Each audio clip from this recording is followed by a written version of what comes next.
Since we are in our last week, and I'm here to talk about cybersecurity and the world of apps, and this is because of where we come from. We're a tech-centered company.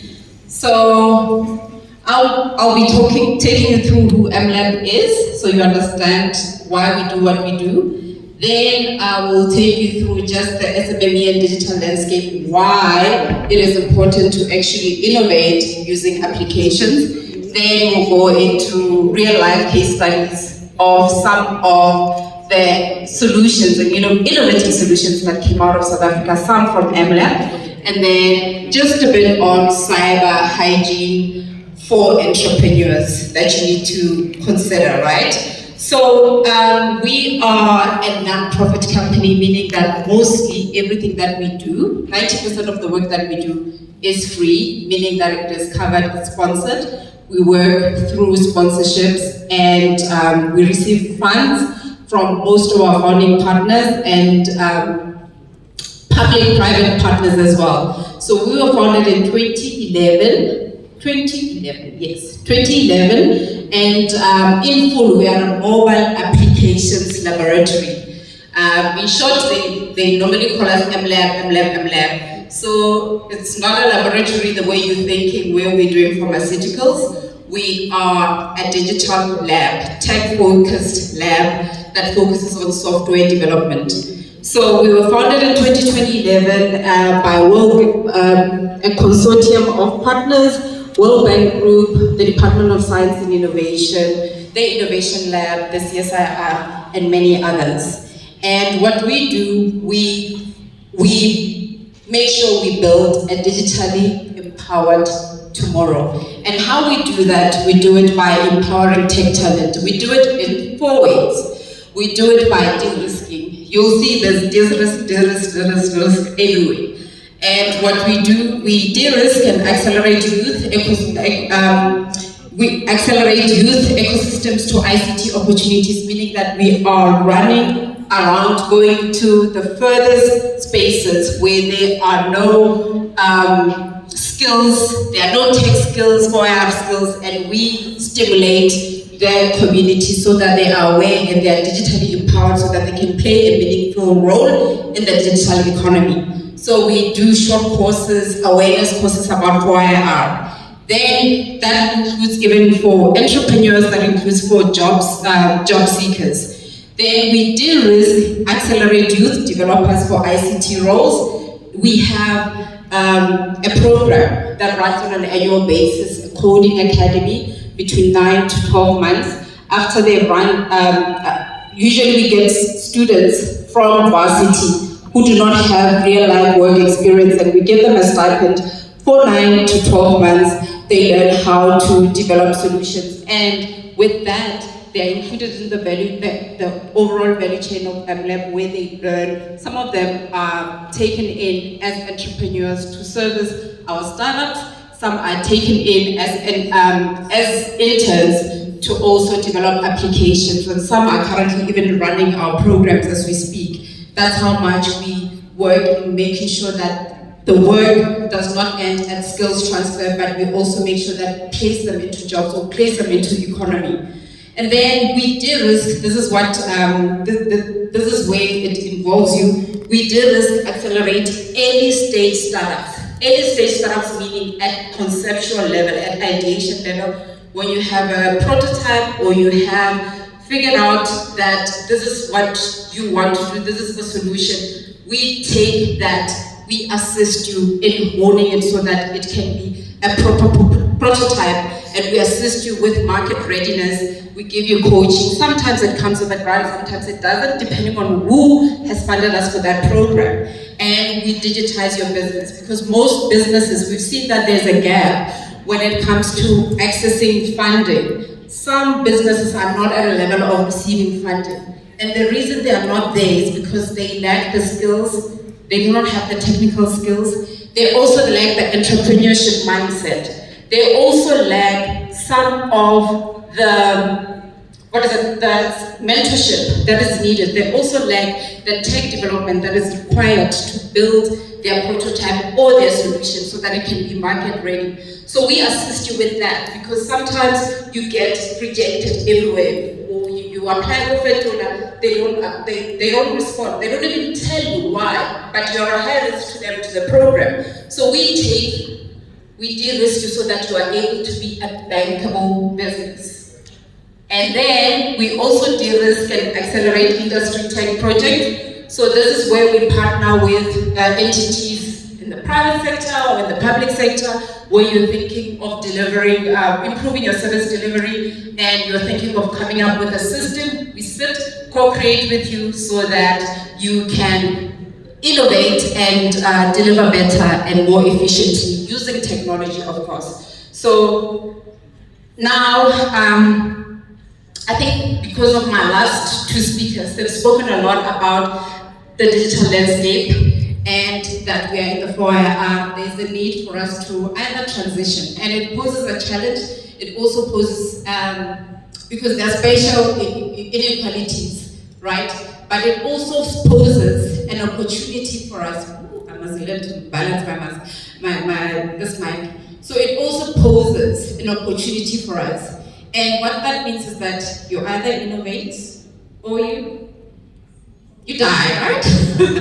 Your business ceases to exist or ceases to be relevant. Sometimes that is the risk when you do not adapt to the ever-changing technology. So it is with not a secret at all that we have embraced all things digital. Even with the way we have RSVP'd for this event, it was all digital, right? And the 4IR has allowed us now to adapt to the digital economy, and that means that we have to find a way that we are not at the messy end of the disruption. Or you must be the disruptor, at least, right? So I want us to just look at the digital landscape. What are people doing currently online? You know what you do online, right? You're searching? Right. Perfect. Others? Advertising. Perfect. And we stream a lot, right? Yes. I stream too, sometimes just so that I can sleep. If I get bored and just sleep. And then we also socialize, we connect with others. It used to be a connection of friends and families, but now we are connecting at business level. You have spaces such as LinkedIn as well. So let's look at the history when it comes to, your internet penetration. So by internet penetration, I mean how many people are online per population. That's what it basically means. So if you can look, I guess one of these slides, you are just imagining them. You've been imagining the whole day, because I can't see, like already I'm using assistance. Let me speak from that. All right, imagine the slide. But think about this, in the year 2000, there were only 361 million people online. That means people who were connected to the internet. And back then, there were some connected to cell phones, right?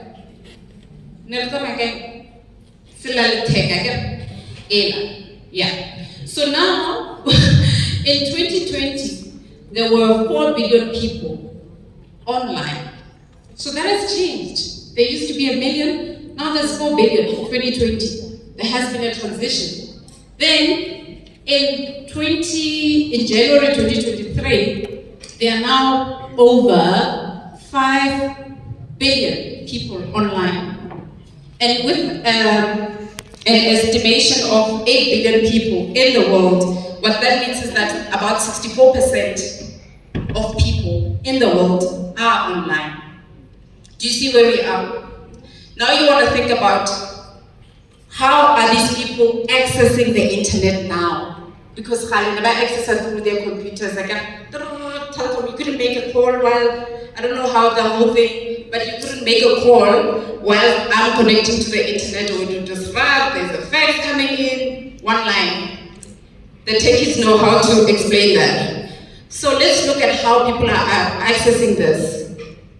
In South Africa, as of January 2022, the population, and the population that has been measured here is the ages between 16 and 64. They are accessing it via mobile. This thing.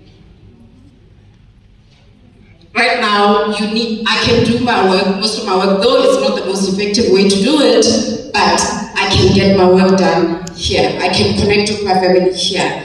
IoT, I can, if I had a very fancy smart house, I could actually warm up my house before giving, and then I get into a nicely warmed up house, library, curtains, all these things connected. So we are using mobile. Now, as a business, you need to start thinking, what does this mean? It presents an opportunity for you that where you need to find your customers is online, but also on mobile. So whatever solutions that you're creating, also tailor them to making sure that it's online. Oh, I was supposed to type myself, but anyway. So I hope someone is typing me. 10 more minutes left. 2. Oh, no, I can't be left with 2 minutes. I had 10. 3 minutes. Wow, okay. I haven't even touched anything yet. So now a study was done where SMMEs showed how they have adapted to technology, right? And most of them shared that they are also accessing this through their smartphones. And some are using cloud technologies, which is great. Some are using tablets, which is great, but it's a smaller percentage. And some are also using e-commerce. So they are selling using websites. Yes, through website and applications, right? Now, the question to ask now is, are SMMEs ready for disruption? When they measured the readiness for the disruption, 35% said they are completely ready. We have 7% who say they are not ready at all. So how can you change this, right? You could look into app development, and this means you innovate your service so that your customers can find you easily, they can communicate with you easily, and you're also reaching a global market. My colleague mentioned before, when you want to expand, when you want to scale, that means you need to be online. Your website is not a website, you must have a digital marketing strategy in place so that you know what tools you are going to use so that you can reach a wider audience, customers can find you easily. So the tech revolution in South Africa is definitely, without a doubt, reshaping the country's digital landscape. This is what I wanted to share with you so that you can start finding ways to leverage technology so that you can service your customers better, but also grow your customer base. And also have impact. One of the things you are not doing, I'm sure you're not doing your business just for the sake of doing business, but you're driving impact. So the significance of app development is to, yes, customer engagement, you access a wider audience, brand visibility, user convenience and experience. You also want to make data-driven decisions. So when you track the sales, when you track your user engagement, when you receive feedback, you are able to even have automated data analysis that you can print and actually now use it when you're doing your strategies for the year to say, okay, I think this product is no longer working for us, or this service is no longer working for us. Even when you're doing your marketing efforts, your online advertising methods, then what you're going to do, you're going to make sure that it's targeted to the people that actually want your product. So you're no longer wasting money by putting up your basic traditional marketing, platforms that exist, right? Not that they're not working, but also think of digital because you can get further with that. If we look at local case studies, we've got My Pregnancy Journey. This is one of the startups that was supported by Mlab through one of our startup accelerator programs. And My Pregnancy Journey is, we normally have applications that are there that track your pregnancy and also how you take care of your child's maternal health and all of that. But they are normally westernized. So now we have a user-centric or South African user-centric application that is done, that has been developed, and it's on Huawei, it's on all different Play stores. It's available, and it also allows you as a partner to also track the pregnancy journey and your child as they grow, and it has got videos, which is great. It's quite interactive. So this is one of the stuff, the applications that we are proud of. There's Mama Money. I will share the slides because I do not have time. There's SnapScan that allows you to actually receive payments better as an entrepreneur. There's Jumo as well that allows you to unlock making financial services accessible, especially to individuals who have what is it? There's a word called unbankable, or the unbanked. Yes. Then there's Zulzi. I think she didn't touch on Zulzi. She touched on Yoko. Zulzi is an app that actually these guys, they have their own applications, but the Checker 6060, are you familiar with that? Are you using the service? All the time. It's bad lately. Oh, then you need to add the other alternative. Yes.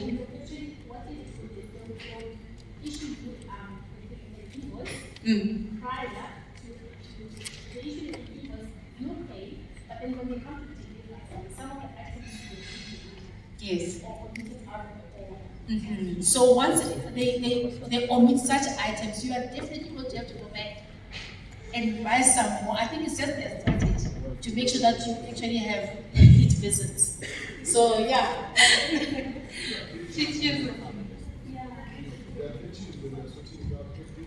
They what? Those are glitches in the system. So Checkers is probably one of the foremost technology companies. They keep improving their system. So you go back the next day, it's different, it's better. Yes. So the guys, I like that because 6060 were actually the first users to test it when it came out of the market March. It was actually in February when it started, before COVID. So Zuzi, the guys who are the developers of Zuzi, the owners of Zuzi, are the actual developers behind Checker 6060. So they're actually improving, but they also have their own servers. Whereas they're trying to deliver everything, pharmaceutical, shoes, whatever, within 15 minutes. But I don't think it's working so far, but they're trying, right? So they're trying to innovate. There's Yoko, I'm not going to mention it, Domestic as well, that if you're looking for a domestic worker, it plugs you in with a domestic worker that has been verified and rated near your area. Now, without a doubt, we need app development so that we can accelerate the way we deliver business. And when we innovate in the way we deliver business, it means we are able to now reach wider audiences, we are able to get more money in our pockets, right? And our customers are also happy. So if you're using an app, you continue to improve the app like you're saying. I know Checker 60 was a nightmare, Matomo, but they continue to improve. So this is what you need, and they improve based on data. They do not improve based on just, they're not shooting in the dark. They know exactly where to put their efforts at, right? So this is the thing about technology. Technology informs you, it automates. That's why you need to use AI. Even the way we advertise online with, I love Facebook advertising because you will actually, it has more leads, it does more leads than Google advertising, apparently at the moment. It is the #1 in the world where your paid per clicks, they will actually lead to sales if you use Facebook advertising. So in terms of cyber hygiene, it's very